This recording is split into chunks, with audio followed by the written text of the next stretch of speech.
anything wrong? I asked you a question. I know.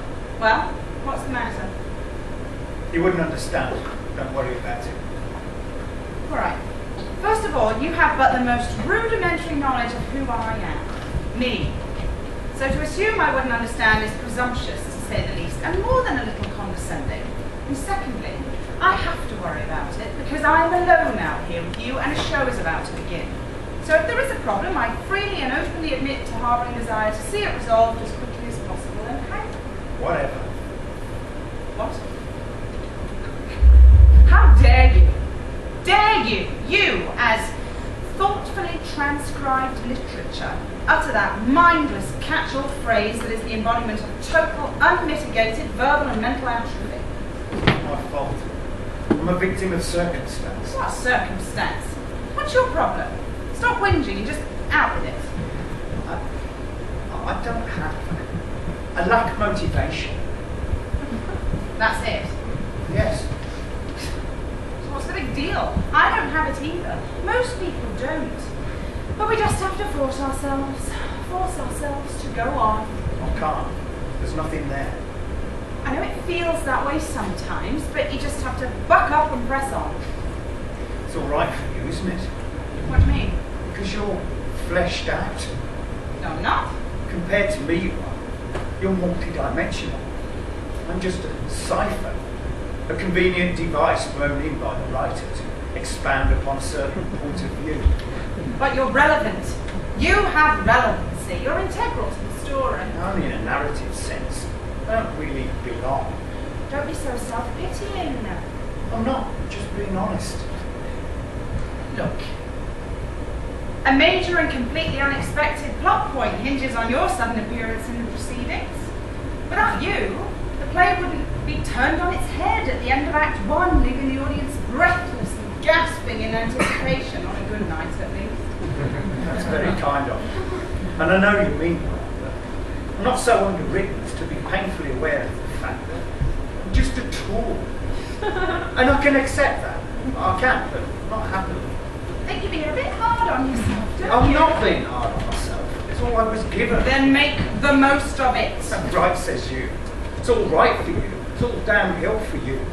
You get to reveal a multitude of levels and depths as you continue your 90-minute journey from point A to point B. Your character's arc gradually draws the audience in and endears you to them in ways that initially they would never have dreamt possible, leaving them satisfied and intrigued. Much to their astonishment, this person that initially they were repulsed by turns out to be a complex and all too human representation of someone they can empathise and identify with. As they walk out into the night air, they feel buoyed from the sense of having spent an evening in some hard-earned money in a rewarding and enlightening manner with you. So what's wrong with that? Well, nothing at all. But it wasn't my journey they were taking. It was yours. And I was just a plot point. A vital one. In your story. In the story. In your story. I'm a catalyst. Nothing more. I have no depth. I have no raison d'etre. I have no inner life. Darn well want one, and I don't care who knows it. I think you've already started to give yourself one, don't you? The way you're carrying on. Perhaps. Perhaps it's a start. But I shouldn't have to fight for it. That's my point. But why not? Anything in this life worth a damn is worth fighting for. Maybe so. But it's so much harder for me, don't you see? Because I lack Motivation. Yes. All right. I got that part. No need to be so testy. It's not my fault I was underwritten. No, but it's not mine either. I didn't ask to be written as a bigger part. I didn't ask to be more absorbing and relevant to the current state of the human condition. You're behaving as if it was some sort of competition. Oh, absorbing, are we now? I'm speaking theoretically, of course. I mean, that's the writer's intention. It's got nothing to do with me. I'm not saying that I'm more personally absorbing. I'm just reflecting the viewpoint of the writer. Is this pre-show, Mike? What? This? This? No. What is it? It's a pre-show. What's that? It's sort of like off Broadway. Me? Well, it's not quite there. It's not quite there either. So it's sort of almost not quite there. Where's there? Somewhere else. That's very ephemeral. Oh yes, it is. That's the beauty of it. But by the way, you're sounding more well-rounded by the minute. Thank you. Against type, I may add. Indeed. And come to think of it, I meant to ask you about that earlier. Are we characters? Us? Yeah. No. No, I'm happy to see you become a bit more well-rounded, but don't get overinflated at the same time. Then what are we? Words. We're just words. Well, not just words. Words are the most important part. But after all, we mustn't get too far ahead of ourselves. We still only exist on paper. But then why are we here? I'm not here.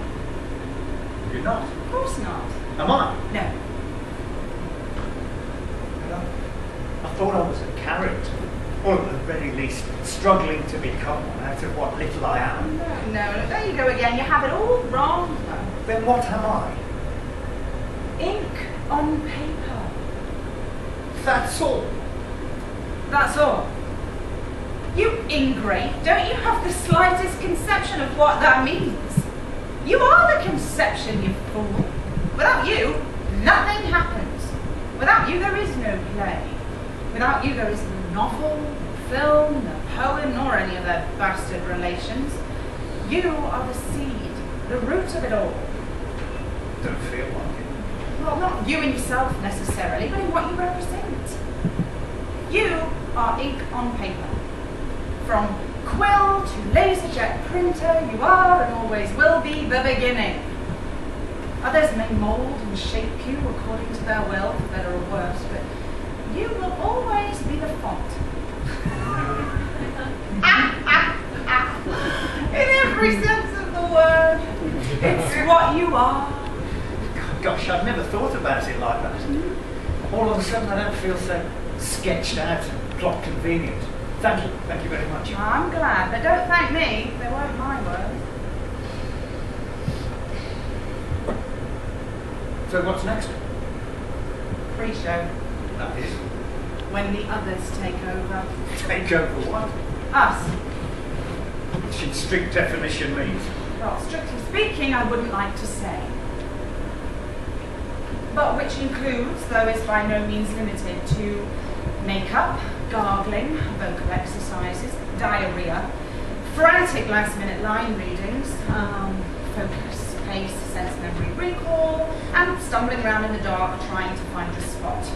Praying to God that you do before the lights come up and expose you as a co-conspirator in the enormous piece of artifice that you are attempting to lay before a potentially sceptical, though willingly complicit public. Good heavens. I think I'll just sink back into the paper and relax for a while if it's all the same to you. Well, trust me, I'm about to do the same thing. By the way, if you don't mind my asking, are you male or female? Did you read the play? Yes, but mostly my bits. Skip the rest. It was a quick read. Well, then shame on you. As I told you before, big or small, we're all part of the whole.